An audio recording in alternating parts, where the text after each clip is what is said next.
Nagimasen guys, iti sidak. At ani gulay, ugot ti sayote, nagprito na ti sida, inikak ti kamatis.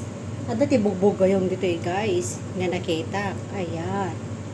Pero wala pa rin, what we call that? Hindi ko pa rin pagpapalit ang bubog gayong sa atin. Bagbag kong pala, bubog gayong. Bagbag kong, ayan. Hindi ko ipagpapalit yung bagbag kong sa atin dahil mas malasa siya guys. Ito ay hindi ko alam.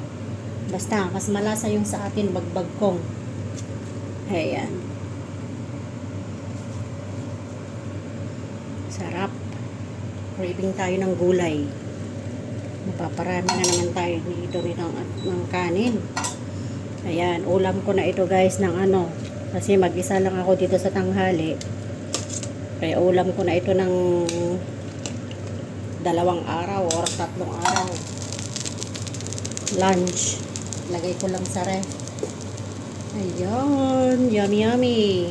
Dilagyan ko ng bagoong guys. Bagoong na isda. Ayan. Lagay ko na lahat.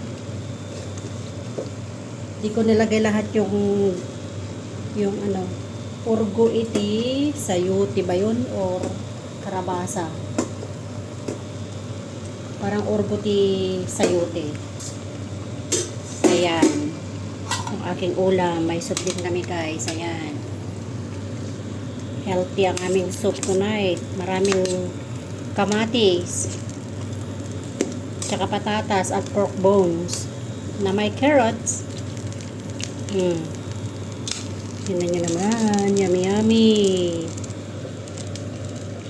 Walang katulad ang ating gulay probinsya. Hinahanap at hinahanap. Lalo na pag masarap yung kanin. Naku, Mariosep. Ayan. Pakuluin lang natin yun ng ano, ng 1 minuto. Ayan. Okay na yan. 1 minuto lang. Ayaw ko ng overcook na gulay. Thank you for watching everyone. Bye. I'm Marvel's Vlog.